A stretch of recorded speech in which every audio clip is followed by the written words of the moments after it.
ಶ್ರೀ ಜಗದ್ಗುರು ಗುರುಸಿದ್ದೇಶ್ವರ ಸಹಕಾರಿ ಆಸ್ಪತ್ರೆ ಸೊಸೈಟಿ ನಿಯಮಿತ ಘಟಪ್ರಭಾ 591-306 ಅಮೃತ ಮಹೋತ್ಸವದ ಪರ್ವ 75 ವರ್ಷಗಳ ಸಾರ್ಥಕ ಸೇವೆಯ ಪಯಣ 75x75 ಸರಣಿ ಕಾರ್ಯಕ್ರಮದ ಅಡಿಯಲ್ಲಿ ಪ್ರಸ್ತುತಪಡಿಸುತ್ತಿದ್ದೇವೆ ಮಹಿಳಾ ಆರೋಗ್ಯ ಜಾಗೃತಿ ಅರಿವು ಕಾರ್ಯಕ್ರಮ.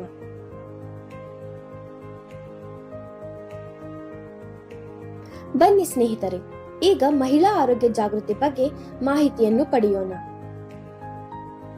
ಮಹಿಳಾ ಆರೋಗ್ಯ ಜಾಗೃತಿ ಕಾರ್ಯಕ್ರಮ ಮನೆಯ ಆಧಾರ ಸ್ತಂಭ ಆಗಿರುವ ಮಹಿಳೆಯರ ಆರೋಗ್ಯ ಸದೃಢವಾಗಿದ್ದರೆ ಕುಟುಂಬ, ಸಮಾಜ ಮತ್ತು ದೇಶ ಎಲ್ಲವೂ ಆರೋಗ್ಯಕರವಾಗಿರಬಹುದು. ಪ್ರತಿ ಮಹಿಳೆ ತನ್ನ ಕುಟುಂಬದ ಬಗ್ಗೆ ಅತಿ ಹೆಚ್ಚು ಕಾಳಜಿ ವಹಿಸುತ್ತಾಳೆ, ಆದರೆ ಸ್ವಂತ ಆರೋಗ್ಯದ ಕಡೆ ಮಾತ್ರ ನಿರ್ಲಕ್ಷ್ಯ ಮಾಡುತ್ತಾಳೆ. ಇದನ್ನು ಬದಲಾಯಿಸುವ ಸಮಯ ಬಂದಿದೆ. ಮೊದಲನೆಯದಾಗಿ ನಿಯಮಿತ ಆರೋಗ್ಯ ತಪಾಸಣೆ.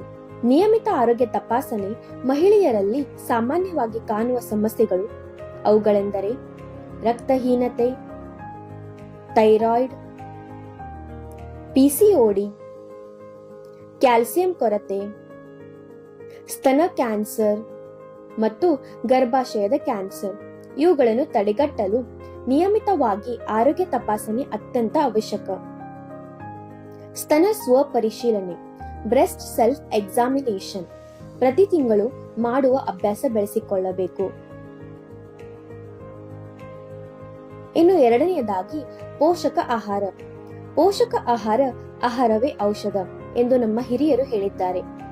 ಮಹಿಳೆಯರು ತಮ್ಮ ದಿನನಿತ್ಯದ ಆಹಾರದಲ್ಲಿ ಸೊಪ್ಪು, ತರಕಾರಿ, ಹಣ್ಣು, ಕಾಳುದಾಳು, ಹಾಲು ಹಾಗೂ ಕ್ಯಾಲ್ಸಿಯಂ ಇರುವ ಆಹಾರ, ಕಬ್ಬಿನ, ಐರನ್ ರಿಚ್ ಸಮೃದ್ಧ ಆಹಾರ ಎಲ್ಲವನ್ನು ಸೇರಿಸಬೇಕು.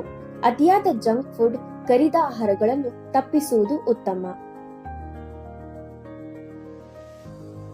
ಇನ್ನು ಮೂರನೆಯದಾಗಿ ನಿಯಮಿತ ವ್ಯಾಯಾಮ.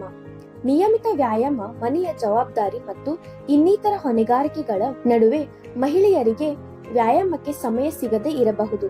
ಆದರೆ ದಿನಕ್ಕೆ 30 ನಿಮಿಷ ನಡೆಯುವುದು, ಯೋಗ, ಪ್ರಾಣಾಯಾಮ ಇವುಗಳನ್ನು ಮಾಡಿದರೆ ರಕ್ತದೊತ್ತಡ ನಿಯಂತ್ರಣ ಬರುತ್ತದೆ, ಮನಶಾಂತಿ ಸಿಗುತ್ತದೆ, ದೇಹದಾಕೃತಿ ನಿರ್ವಹಣೆ ಆಗುತ್ತದೆ. ಇವು ಎಲ್ಲವೂ ಸಾಧ್ಯ. ಇನ್ನು ನಾಲ್ಕನೆಯದಾಗಿ ಮಾನಸಿಕ ಆರೋಗ್ಯ. ಮಾನಸಿಕ ಆರೋಗ್ಯ ಮಹಿಳೆಯರು ಹೊರಗಿನ ಕೆಲಸ, ಮನೆಯ ಕೆಲಸ, ಕುಟುಂಬದ ಜವಾಬ್ದಾರಿ ಎಲ್ಲವನ್ನು ಸಮನ್ವಯಗೊಳಿಸುತ್ತಾರೆ. ಈ ಕಾರಣದಿಂದ ಅವರಿಗೆ ಸ್ಟ್ರೆಸ್, ಆಂಗ್ಸೈಟಿ, ಡಿಪ್ರೆಷನ್ ಹೆಚ್ಚಾಗಬಹುದು. ಮನಸ್ಸಿನ ಆರೋಗ್ಯವನ್ನು ಕಾಪಾಡಿಕೊಳ್ಳಲು ಅವರು ಕುಟುಂಬದೊಂದಿಗೆ ಮಾತುಕತೆ ಮಾಡುವುದು, ಜ್ಞಾನ ಪ್ರಾಣಾಯಾಮ ಮಾಡುವುದು, ತನ್ನ ಹವ್ಯಾಸಗಳಿಗೆ ಸಮಯ ಕೊಡುವುದು ಇವು ಬಹಳ ಮುಖ್ಯ. ಇನ್ನು ಐದನೆಯದಾಗಿ ಗರ್ಭಧಾರಣೆ ಮತ್ತು ಪ್ರಸವದ ನಂತರ ಶಿಶುವಿನ ಆರೈಕೆ. ಗರ್ಭಾವಸ್ಥೆಯಲ್ಲಿ ನಿಯಮಿತ ತಪಾಸಣೆ, ಐರನ್, ಕ್ಯಾಲ್ಸಿಯಂ ಸಪ್ಲಿಮೆಂಟ್ಸ್, ಪೌಷ್ಟಿಕ ಆಹಾರ ಮತ್ತು ಸೇಫ್ ಡೆಲಿವರಿಗೆ ತಜ್ಞರನ್ನು ಸಂಪರ್ಕಿಸುವುದು ಅತ್ಯಂತ ಮುಖ್ಯ. ಶಿಶುವಿನ ಜನನದ ನಂತರ ತಾಯಿ ಮತ್ತು ಮಗುವಿನ ಆರೈಕೆ ಸಮಾನವಾಗಿ ಅಗತ್ಯ. ಇನ್ನು ಕೊನೆಯದಾಗಿ ಹೇಳುವುದೆಂದರೆ ಮಹಿಳೆಯ ಆರೋಗ್ಯ ಚಿಕ್ಕ ವಿಷಯವಲ್ಲ, ಸಮಾಜದ ಭವಿಷ್ಯಕ್ಕೆ ಬೆನ್ನೆಲುಬು. ಸ್ವಸ್ಥ ಮಹಿಳೆ, ಸ್ವಸ್ಥ ಕುಟುಂಬ, ಸ್ವಸ್ಥ ಸಮಾಜ. ಇದು ನಾವು ಎಲ್ಲರೂ ಮನುಕುಲಕ್ಕೆ ಕೊಡಬಹುದಾದ ದೊಡ್ಡ ಕೊಡುಗೆಯಾಗಿದೆ.